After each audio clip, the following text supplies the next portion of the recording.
If you don't come to Pakistan, you don't really understand the value of Pakistan. You don't understand the potential and the opportunity. You have to come here to see it. Are you more optimistic about those opportunities that you saw, or are you more cautious? Overall, though, I am more optimistic. If you invest now, you are a pioneer. You are early. The policymakers, the government, if they need to know one hard truth, what that would be? They have to make timely decisions. And I believe Pakistan has missed out on vast opportunities. German companies that are considering to invest in Pakistan. And for each company, you must give us a recommendation. And then we have do not invest. So that's like risks currently outweigh the opportunity. Can I just put everything in invest now? I'm very confident and very bullish on this country. The opportunities here are incredible. The potential is incredible. And I just hope that other Europeans, other Germans see it as I do. I was heartbroken by Germany, of course, but happy for Spain. I think they deserved it. I think they were the best team at the World Cup. Yeah. Most fun team to watch, in my opinion. France and England, they were pretty cool too. I was really happy about that. But Germany losing against Paraguay, third World Cup in a row where we did bad. Before 2018, Germany made it to the semifinals of every single World Cup. Every single World Cup. Not out of the group stage, not quarterfinals, semifinals, meaning best four teams. 2018, out in the group stage. 2022, out in the group stage. 2026, round of 32. Yeah. It was interesting how far Egypt made this time. Yeah. They almost were through. Thanks to that controversy, I guess. Oh, man, that made me, those matches made me not upset, but you always root for the underdog. It was against Argentina, I think, right? So Egypt, what were they? They were like 2-0 or something. Yeah. And then what was it? Senegal, they lost in the last moments. And then there was another African team. I don't remember who they were, but I think Ghana, or was it Ghana? I don't remember exactly. But one of the African teams also in the last moment, they lost. Because that would have been exciting to see Ghana, Senegal, these countries, Egypt, Morocco. If they had gone all the way, that would be really cool to see. And to finally have a winner who's not repeated.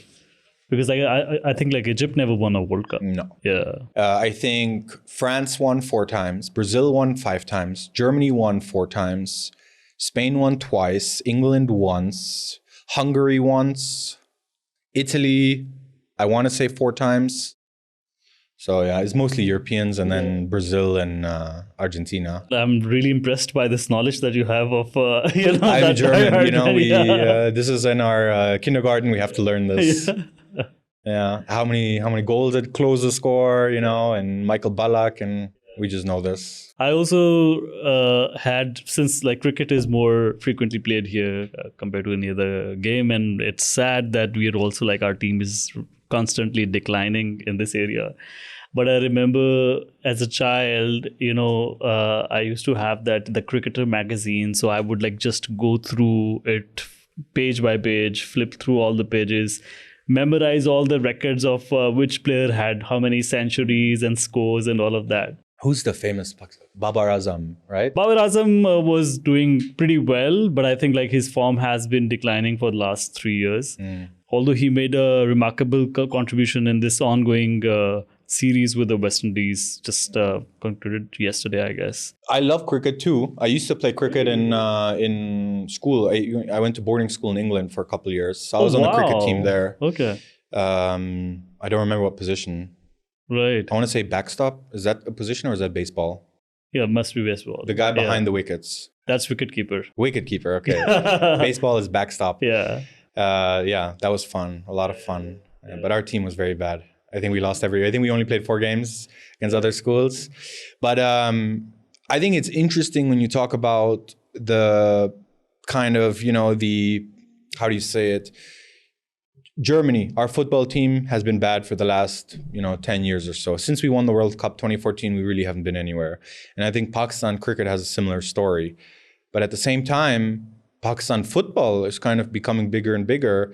They, I forgot the name of the cup that they were part of. I think there was some special cup in the Maldives that they won. I think they beat Afghanistan. And now they've been invited to the Asian Cup as well. So I'm very excited for that. Yeah. And honestly, but in the future, what I would love to do is be part of the Pakistan Football Federation or Association. Not necessarily in the managerial side of things, but I'd love to sponsor a football team, or to sponsor a football club, or maybe, you know, a developmental course for children, something like that. I think would be really cool, because football, it's so easy. You don't need wickets. You don't need any of that. You just need a football. You can make the goal out of your shoes. This is how we played when we were young. And everyone is like equally involved in football. Like Absolutely. in cricket, you have to like really wait for your turn to, you know, make significant contribution. But in football, you know, from the beginning till the end, you're part of it. Yeah, and I think Pakistan also can benefit from its diaspora of Pakistanis all around the world. There are British Pakistanis. I mean, half the Pakistan football team right now, or not half, but a few, they're you know, born and raised in England. There's Americans.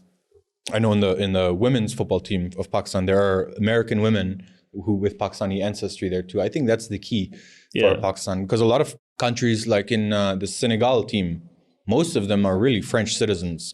The what was the other, Curacao, who Germany beat 7-1. Right. Just mentioning that. Yeah. They're all Dutch. You know, so you countries can take advantage of their diaspora. They live in countries with more developed, you know, footballing institutions. There's a place in Karachi, Layari. They also have like really good culture of nurturing football players. I remember like attending one of their football matches of under 13 or like maybe under 14, but they were like really skilled. So I think it's within Pakistan also there are like parts which actually value playing football more than the others. And you're right, like I think with the diaspora, if they can be channelized through, you know, formal ways, so it can actually become like a good team for Pakistan to, you know, start taking it more seriously. And I think also that you don't need to be the richest nation. You don't need to be the most populous nation. You know, we look at China, India, they have so many people, and the Chinese, they have so much money in football, but they cannot field a team in the World Cup. So it's not just about, you know, throwing money at it. It's really about developing it from the bottom up. I think if Pakistan can maybe copy Germany's method, you know, in Germany, we have literally hundreds of thousands of football clubs. We have millions of registered soccer players. From amateur all the way up to, you know, professional. And in between amateur and professional, there are so many leagues. So no matter what your skill level is, you will find somewhere where you fit in. And that also develops you. I mean, sounds like you've been actively playing sports since your childhood. Yes. What is absolutely. it that you think like it has really taught you that you have taken that learning into your professional field? It's a good question. I would say probably the main thing is that yes, you have a team. The main thing I would say is there are two ways you can look at it. You know, there are teams like Argentina where, you know, the whole team is good, but they have one or two amazing players, famous players, Messi, or Portugal. They have Ronaldo. But then you look at a team like Germany where there's probably not one famous player that Pakistanis can really name, current players. But we know overall the team is pretty good. And I think in business, it's similar too, depending on how your hierarchy is, you know. Do you have one leader who kind of makes the decisions and guides the strategy of the company? Or is it a whole team kind of thing where everybody contributes decision-making, strategy, goals? So for me, in my companies, the way it works is I will assign a goal or a target, and then I will have my managerial or my executive team try to figure out the specific, let's say, strategies to reach that goal. And I think that's very similar. I mean, it has some, you know, similar metaphor to football and coaches. It's interesting, and I think like with the passage of time, with the rise of AI, these skills would become more essential to coordinate with each other, to get to tolerate each other and work towards a mutual goal. People skills are very important. Absolutely, yeah. I think there are so many qualified, skilled people, extremely skilled people that maybe they're not confident enough, or maybe they don't want to break out of their, you know, comfort zone, and that kind of ties them down. It limits their possibilities. There's a famous quote that says, you miss 100% of the shots you don't take. So if you're not even going to try and go out there, there's nothing, you have nothing to lose unless you do it. So again, thank you so much for joining today after 1 year. Actually, time really flew. Thank you for having me back. I enjoyed it last time and I look forward to today. Before actually I go into the questions I have for you, I wanted to know what's up with your social media presence. It seems to be like increasing. You have more than 10,000 followers now. So is there like some deliberate attention that you're paying to it? Absolutely. I think that the future of so many businesses is social media and brand awareness. Yeah. So my brand is not necessarily my company or my product. I think my brand, a lot of it is me personally, a German investor in Pakistan, bringing in my own money from abroad, consulting with companies here, advising European companies that want to come here. So the key for that is to basically let people know that you exist. So by growing my followers and growing the awareness, I have gotten so many opportunities, whether that's investment opportunities, partnership opportunities, or opportunities to connect German businesses to Pakistani counterparts. So I think it's kind of, it goes hand in hand with the operations of your business. So it's like deliberately working towards your personal brand and not taking it just for granted. Exactly. And one big thing that I've told my team and that my team has done, since we started the page is I don't want to buy any followers. I don't want to buy any likes or retweets or reposts or anything like that. I want to do everything as organically as possible because I believe that I can get the most interaction this way. So yeah, that's my focus. Great. So 1 year on, you were quite actually optimistic about Pakistan when we met last time, and you highlighted a lot of opportunities that were, we could foresee. And 12 months on, how your understanding has developed over these months? Are you more optimistic about those opportunities that you saw, or are you more cautious? I think it depends on the sector and the industry. Overall, though, I am more optimistic. There have been a number of policy changes that have really made Pakistan a more attractive investment destination, that make Pakistan a more attractive destination to operate a business rather than just invest as well. I think the government is pushing foreign direct investment, so making Pakistan an investment destination. At the same time, I believe the Pakistani government is also working more closely with their partners, the European Union, China, US, in order to make it easier for us, smaller businesses to matchmake and to reach out to companies on the other side. We'll probably mention this a little bit later, but there are a few things that I'm really, really excited about. So one of them is the regulation and legalization of cryptocurrency, which I think will be a game changer for Pakistan. And then also about the digital transformation of Pakistan government services. I think this is something very important that will streamline a lot of the process. It will get rid of a lot of the red tape and a lot of the gatekeepers that, in previous times we were stuck with. If Pakistan can kind of develop their governmental infrastructure and governmental citizen portal the same way that the UAE or, some of these other innovative countries can do, it'd be great for the country and it would attract a lot more investors. For example, in the UAE, if I want to renew my driver's license, there's one app and it can do it for me. If I want to renew my residency, there's one app, the same app, and it can do it for me. But at the same time, if I want to write a will, I can do it through the app. If I want to transfer my vehicle ownership, I can do it through the app. If I want to pay my utility bill, I can do it through the app. If I want to see my medical history and my prescriptions, I can see it through the app. So it's kind of like an integrated solution for all government citizen services. And one of the leaders of that is Dr. Suhail Munir, and he's now been put in charge of the Pakistan, the digital transformation of Pakistan. So I'm extremely excited about that part of things. Right.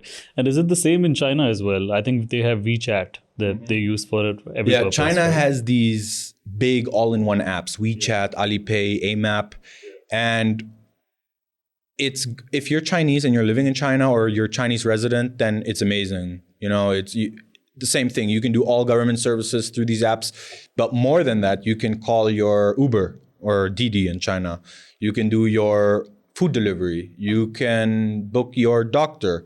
You can book a hotel. You can book your train. So it's the government side, but it's also the commercial side kind of linked in. And WeChat and Alipay are not necessarily owned and operated by the government. Yes, maybe their parent companies are, partly state-owned enterprises, but it's run in a commercial scale. Right. Yeah. And with this digital authority that you mentioned about, it has been incorporated quite recently, right? I believe at the end of 2025, yes. Right. Like, are similar initiatives under mandate of this authority as well? In what way? Giving more focus towards digital connectivity and having, similar apps or digital infrastructure that would enable, citizens to access all these services more conveniently. Exactly. I think there are several parts to it. One is this, seamlessness for citizens. I think that is probably the main thing.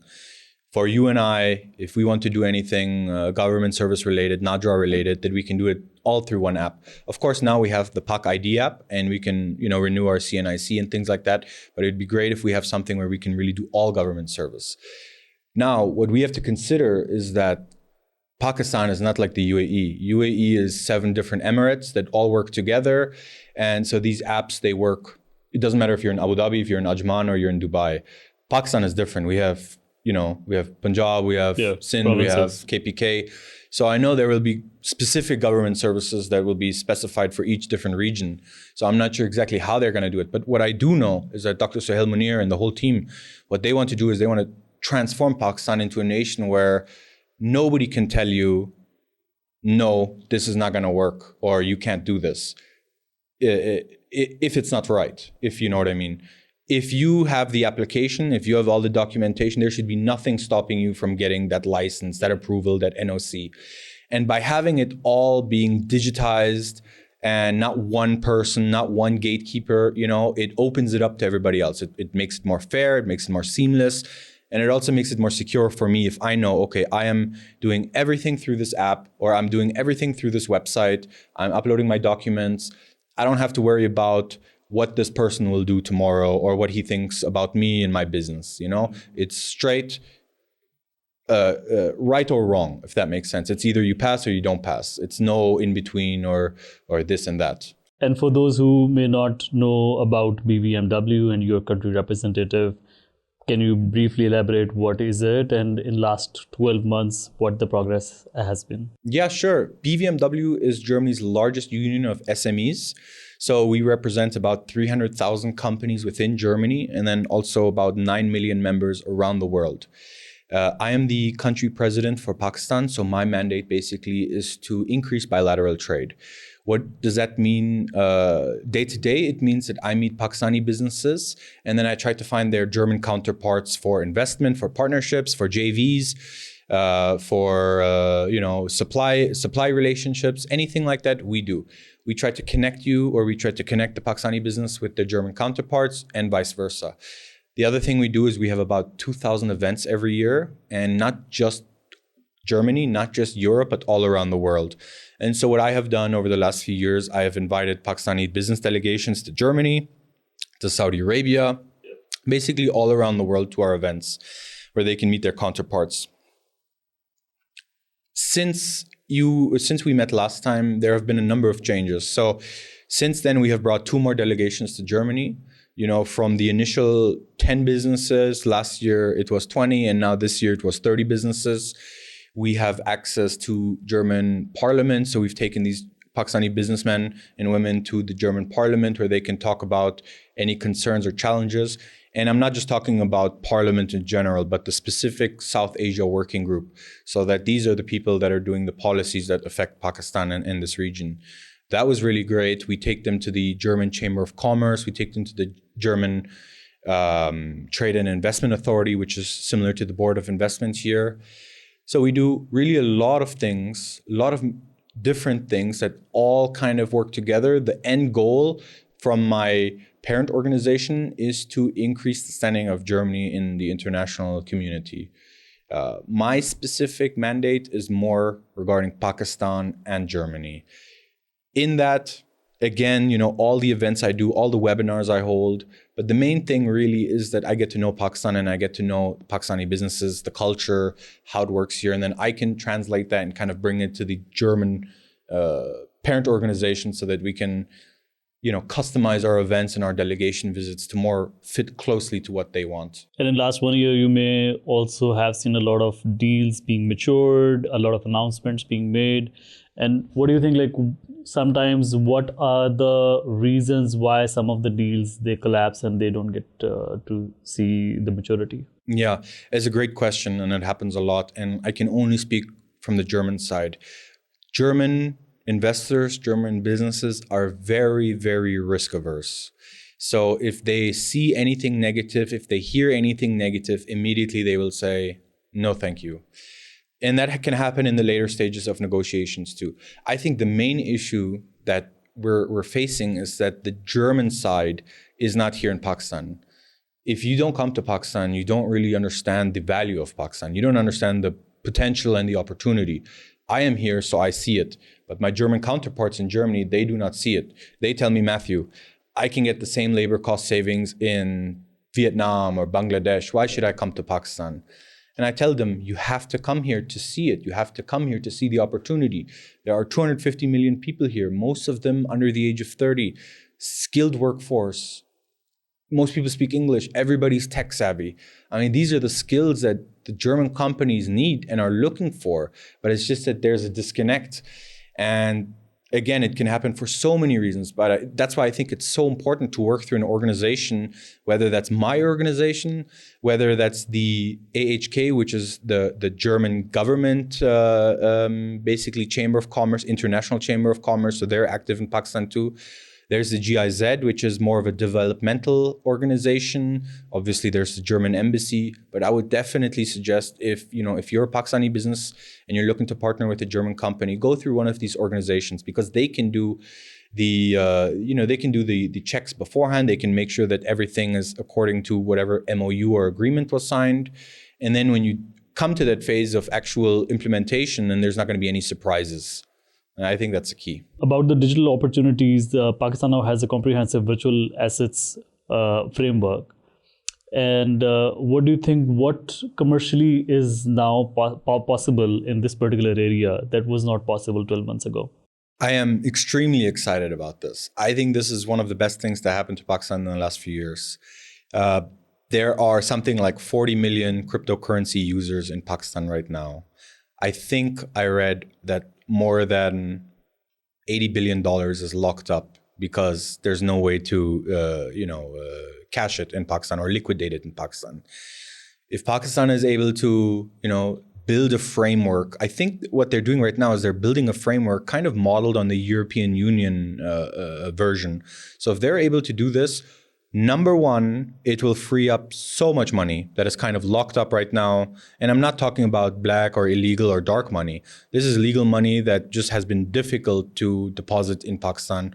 Or, if you want to take your profit out of Pakistan, this could be a way to do it. But I think number one, what is one of the largest sources of revenue for Pakistanis in Pakistan? A lot of it is remittances. And remittances, when you send money from the US or from the UK, you're losing maybe 7%, 5%, 6%. And if you do that over and over, and if you're talking about billions of dollars, I mean, that's a lot of money.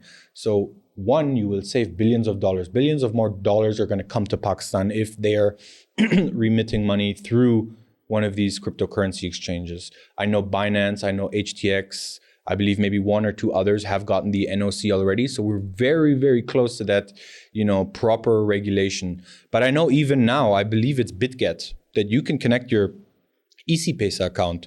And I think right now it's only up to 50,000 rupees, but you can sell your Bitcoin and you can deposit rupees into your, whatever bank account you have here. So this is extremely exciting.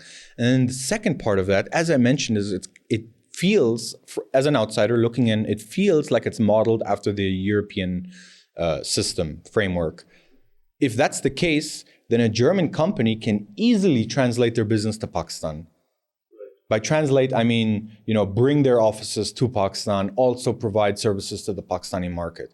I think this will be incredible. There are so many young tech-savvy people who have built so much using cryptocurrency, using AI, that this really will be a game changer for the country and for the population. This is one of the most exciting things for Pakistan, and I'm extremely bullish about it. You mentioned about tech savvy people here, and there we also support a lot of freelancers working in this industry particularly. With the rise of AI, a lot of jobs, there is a possibility would be replaced. Do you think that this would somehow will cause some disruption in the industry? Probably. I think just like anything, automation will disrupt the industry. I think, yes, maybe those types of jobs might change what their objectives are. But I think that's normal. I think that happens with every industry. I mean, when the Industrial Revolution happened, how many people lost their jobs because of factories? I don't think that's necessarily a bad thing. I think that can really bring up the nation as a whole. When Germany went through the Industrial Revolution, yes, a lot of people lost their jobs, but Germany became a richer nation and was able to support its people more and to develop and innovate. So that's very interesting as well. So I think then ultimately it's more about accepting the technology, the sooner the better, and then try to adopt it in a way that the general population can also take maximum advantage out of it. Absolutely. And I think what we have to be honest about is that half the software written in the world right now is Pakistani. So many software houses are in Pakistan. So many of these large American, European companies that will outsource so much of their software development to Pakistan. I don't want to name these big companies, but there are so many companies where whatever you're using, you can be sure that a Pakistani person wrote the code for that. So I think Pakistan as a whole will benefit from that. I don't see it as a negative. I see it as an absolute positive. And I also think that it will create new industries and new sectors where people can, learn and apply for jobs there. And one of the competitive advantage Pakistan had was cheap labor. Somebody working in Germany, having workforce in Pakistan that, somehow created that opportunity for a lot of people here as well. Mm-hmm. So, I mean, yes, you're very optimistic about it. But do you still feel that, there will need to be more focus on the quality side as well for youngsters in Pakistan and to learn new skills to be able to compete to the global market? I think so. I think a lot of it is happening already. I think a lot of that will come from support of non-governmental organizations. I think the German government, I think the European Union, they are all partnering with NGOs here in Pakistan for vocational training, for specific, whether they're electricians or plumbers or mechanics, that they get that specific training. It's kind of two sides to that story where, yes, they are training them, but what happens a lot of times is that the person that's trained, they can then use that qualification to go to UAE, to Germany, to the US. So I think a big part of it is that, yes, we want to see the training and we do want to send people to Germany. Germany needs more employees, skilled workforce, and German population is decreasing. So we need people from Pakistan to go. But at the same time, if we want to see Pakistan succeed further, grow further, I think we also need to develop talent within Pakistan that also wants to stay in Pakistan. I think there is so much talent. I mean, we see it, Cursor, $60 billion buyout from from Elon Musk, who created it, Pakistani. We can bring that type of knowledge, that type of skill also to Pakistan. I mean, we don't even need to bring it. It's already here. It's just that it leaves once it's internationally recognized. So having these kind of digital authorities, I think it's a timely initiative at government's part. I do think so too. I think that all industry, all economies in the future, they will be digital economies. I think everything will be digital. I think that there will be, yes, some holdouts, some slower countries, but overall, there are so many benefits to going digital. Just, why print this paper when I can have everything, in the system, and the same thing goes with a million other things that we can do digital. Why do I need to, sign this transfer slip from my bank when I can just, use Easy Paysa to send money in 1 second? And I think that the whole world is kind of adopting to that now. I actually now want to put you in a position of advising 3 German companies, hypothetically, that are considering to invest in Pakistan. And for each company, you must give us a recommendation. Mm-hmm. And the recommendations would be whether to invest now. So this is more the opportunity that is ready for market entry, or wait, promising, but a key condition must improve first. And then we have do not invest. So that's like risks currently outweigh the opportunity. Understood. Now, Before we start, can I just put everything in invest now? so you have to like put, there are like 3 organizations in 3 different sectors, and you have to put like one of them in each of these categories. You can give your reasons if you don't believe that, if you want to like put all of them in invest now. So the first company A or investor A is a crypto fintech, and a regulated German fintech company is considering entering Pakistan. It sees a large crypto active population and opportunities in remittances, but worries about enforcement, consumer protection, and policy reversals. So here you go. Where would you put this? So I think this is a great point, and I think this speaks to a lot of the points that we mentioned earlier. Yeah. This is a regulated German fintech. So we already know that the framework they have for crypto is probably going to be translated here in Pakistan. So we know that they already have the structure in place to fit well in Pakistan. Number 2, the licenses have not been granted yet, only NOCs. Yeah. So if you invest now, you are a pioneer, you are early. You are there alongside Binance and other large companies. So yes, absolutely invest now. We mentioned remittances. This will be a huge part as well. Yes, there are some, of course you have to consider policy changes and things like this. But I think the moment you open the door for cryptocurrency, there's no closing. You cannot close that door. We've seen that with so many other countries as well. Cryptocurrency, whether we like it or not, it is being adopted, and it's being adopted universally. I think that in the future, our payments will probably be done through the blockchain as well. Maybe not Bitcoin or Ethereum, but I think maybe a stable coin or maybe a rupee-backed coin. So I think absolutely invest right now. And maybe I shouldn't say this, but I am personally investing in cryptocurrency. That and was probably going to open my. I was going to ask next. Yeah, probably going to open my own cryptocurrency exchange the moment that licenses are granted. That would be great. Yeah. I might be the first one to buy it, actually. Please do. How would you move money out of Pakistan as things stand today? Yeah, so this is something, I know we discussed this during our last podcast, that there are some German companies or some European companies are having difficulties repatriating their profits. I'm happy to say that for my companies in the last few months, I would say last 6 months or so, I have had no issues. You used to have to get a special permission from the State Bank of Pakistan, but that has been completely overhauled. So I had some meetings, some very, very good meetings with the finance minister of Pakistan, Mr. Aurangzeb. And basically, he's an extremely smart guy, investment banker, worked in Holland for so many years. So I'm very confident with the way he does things. And he promised it to me, and it happened. I am so happy it happened. Now, the way I do it, I can go to my bank. Of course, I need to have some US dollars. So maybe I need to exchange my rupees for dollars. But I can transfer, of course, there's going to be a limit. But the limit is so high that it feels unlimited. So I have no problems anymore repatriating my profits. Right. If you are doing everything legally and according to the regulation, then you will have no problems. I brought my money from abroad. I got the certificate to say that I brought it. So I just have to show my bank, hey, look, this is when I brought the money. This is how much I brought. This is how much I'm allowed to take out. Please process the transfer, and there's no issue at all. And in terms of policy risks, if there were any 12 months ago, do you feel comfortable that those concerns have been addressed by now? I am comfortable that the government is aware of them, and I believe that they're addressing a lot of them. Let's move to investor B. Please.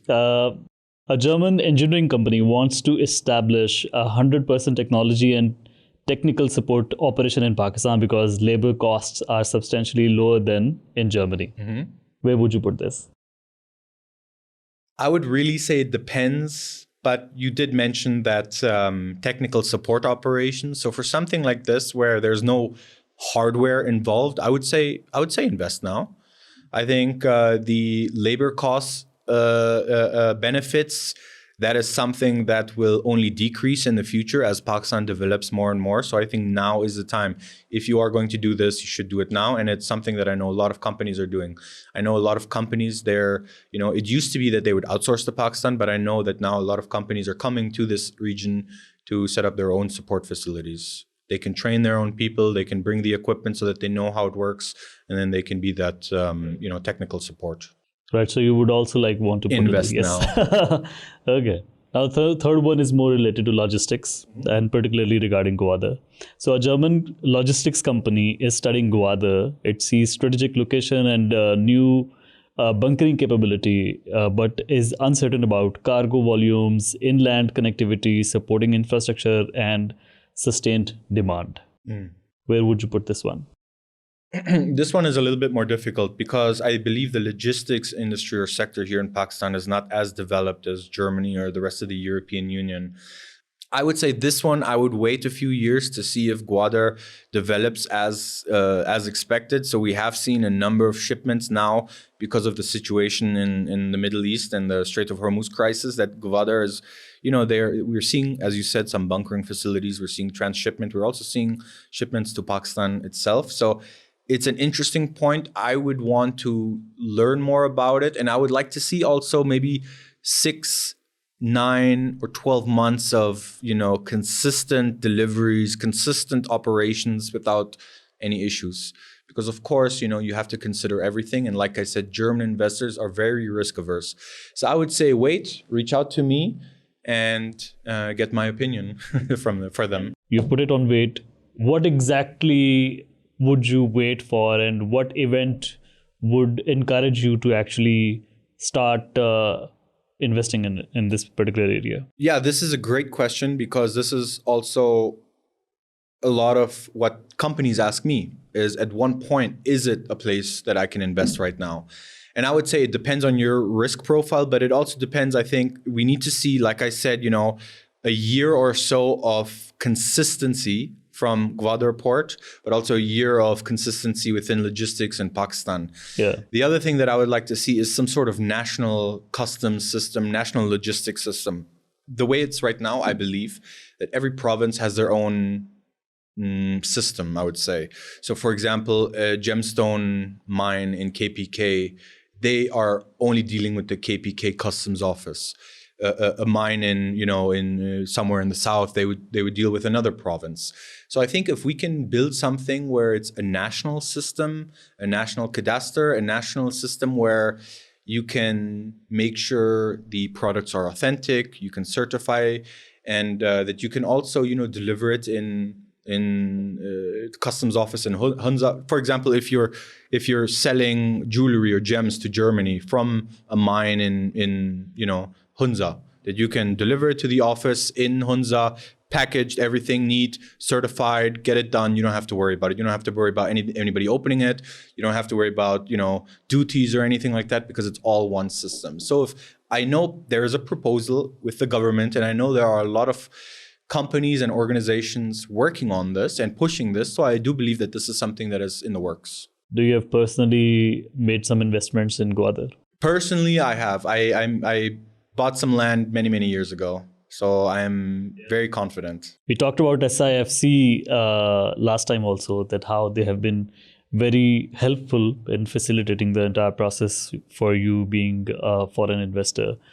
In last 12 months, has things improved? What is your observation overall? Mm-hmm. I think the SIFC is a very, very interesting tool to use for international investors. I think it is a starting point, but it's also the ending block in that anything and everything can be done through them. And I think that part has not changed.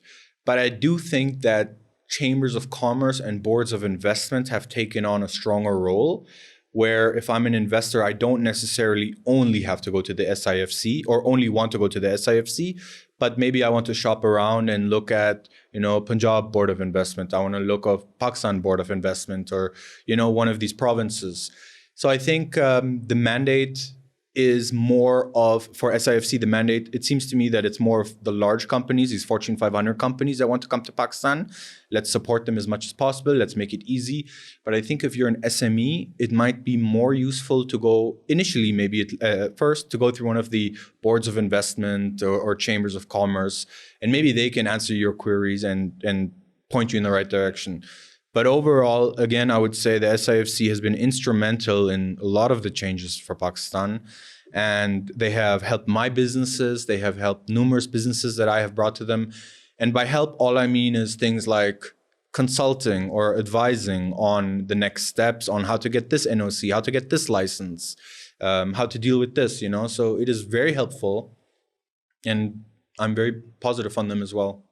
I also have a personal relationship with them. So that was actually one of the points I was thinking as well, that without having access to high-level officials within SIFC, do you get the same services or support from that one window solution that they have? Mm-hmm.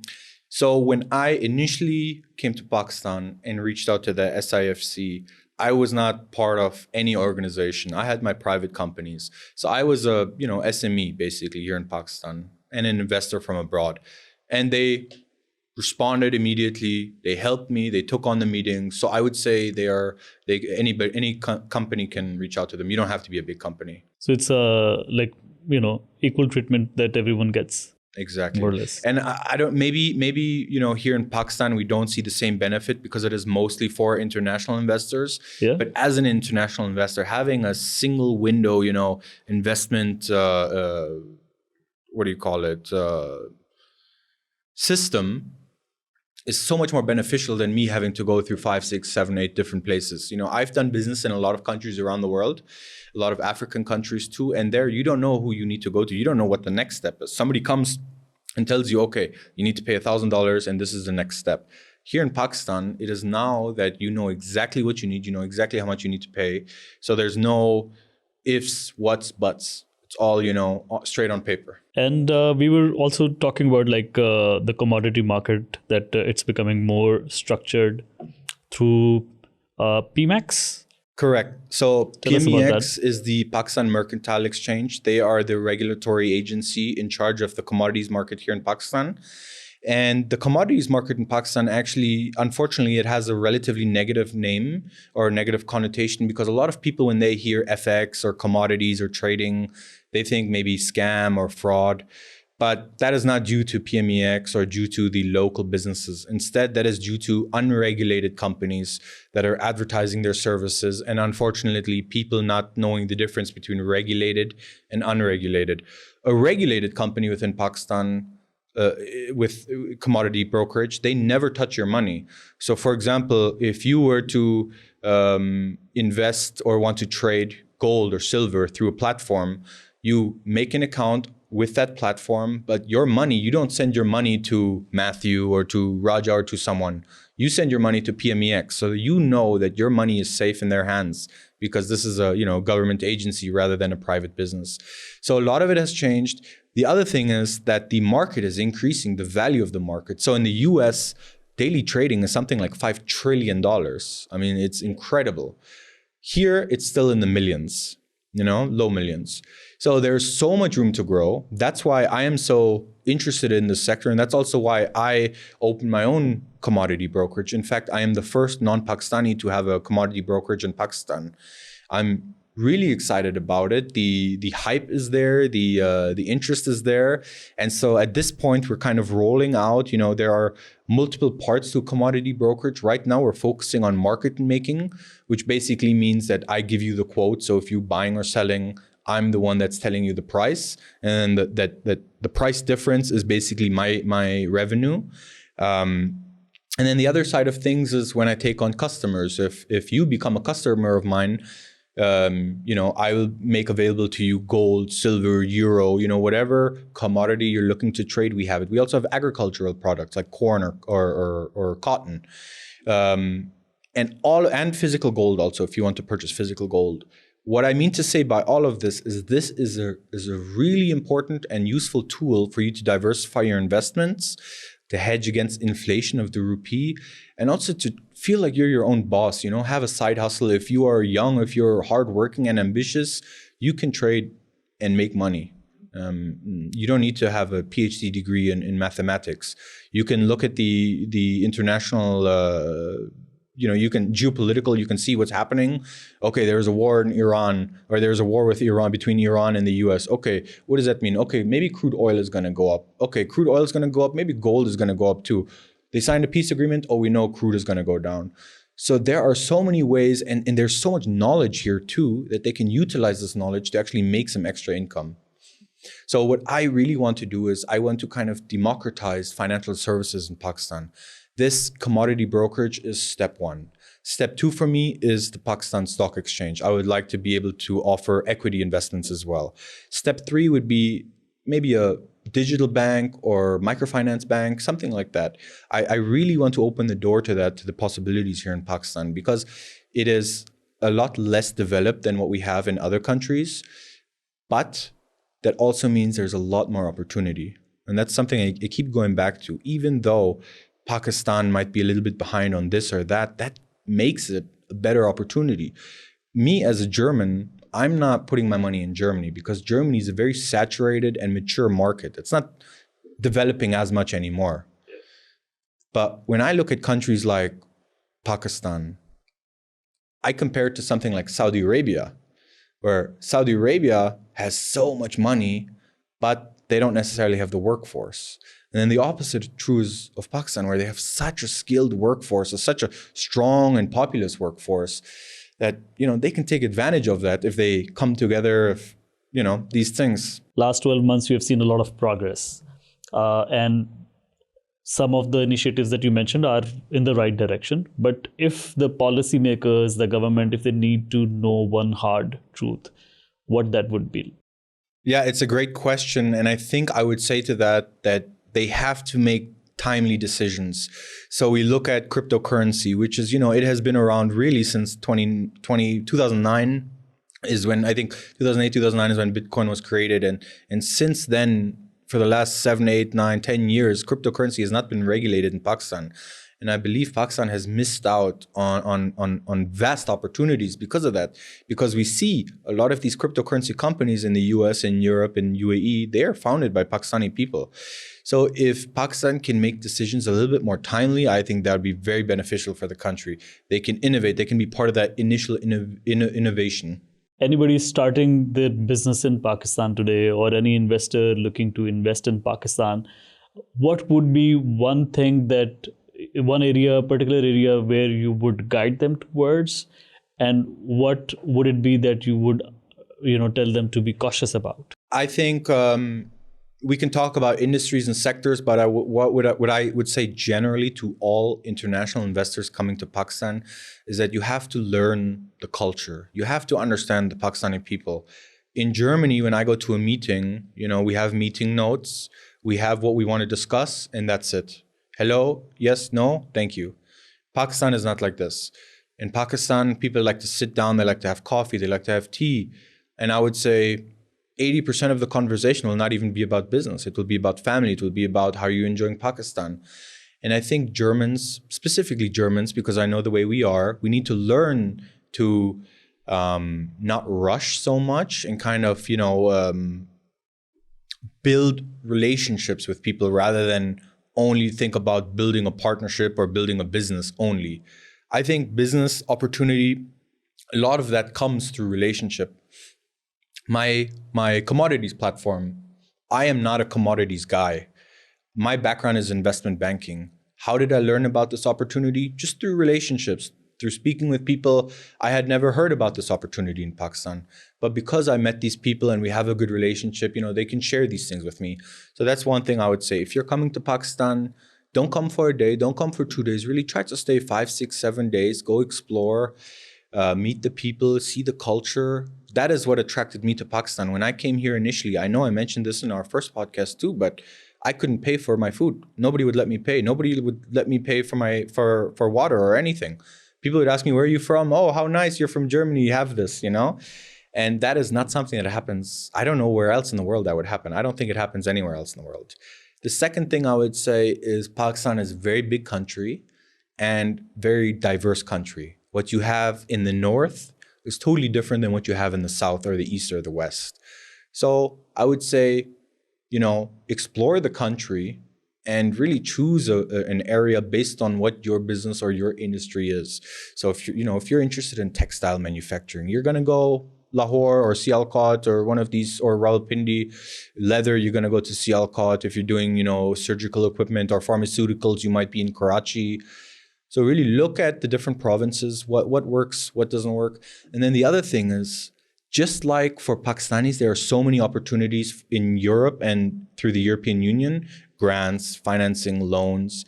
These opportunities are also available in Pakistan for foreign investors.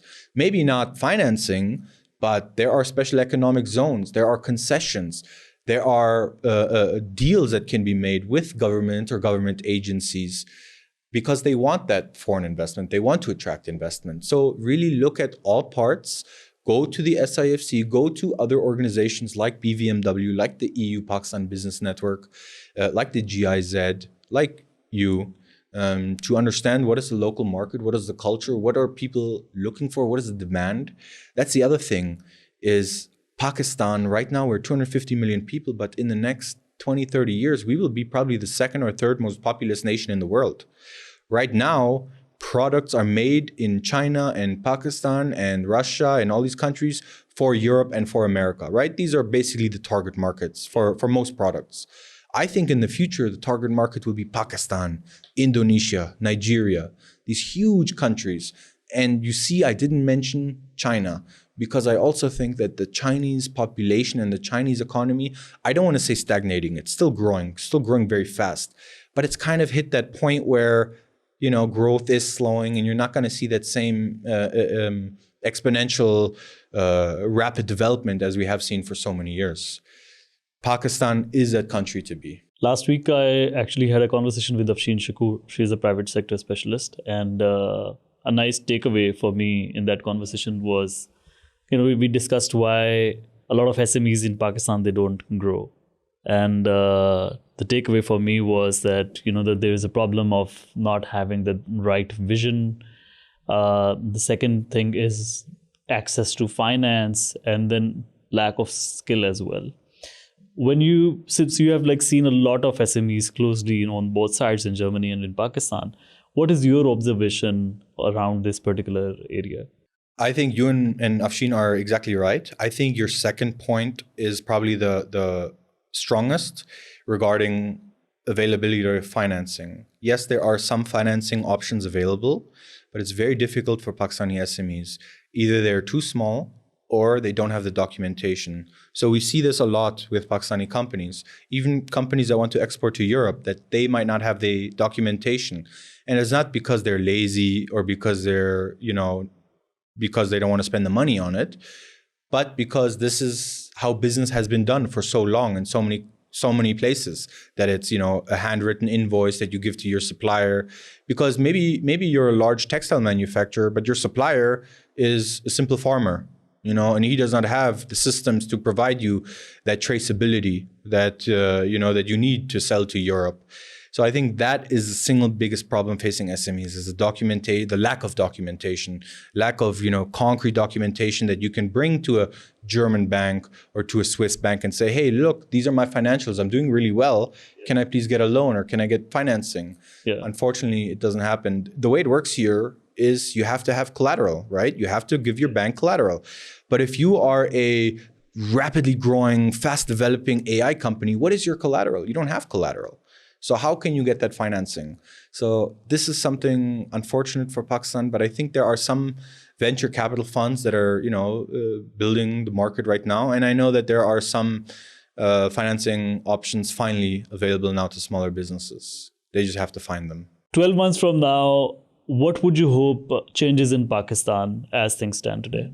Okay, that's a great question. I will start with what I hope doesn't change. Mm-hmm.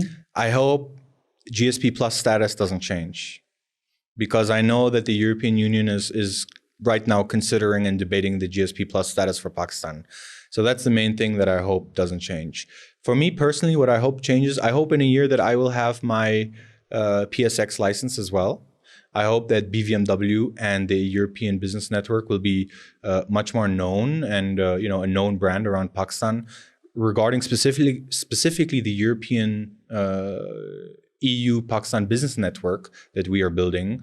I'm hoping that most, if not all, European companies and entrepreneurs will join this network.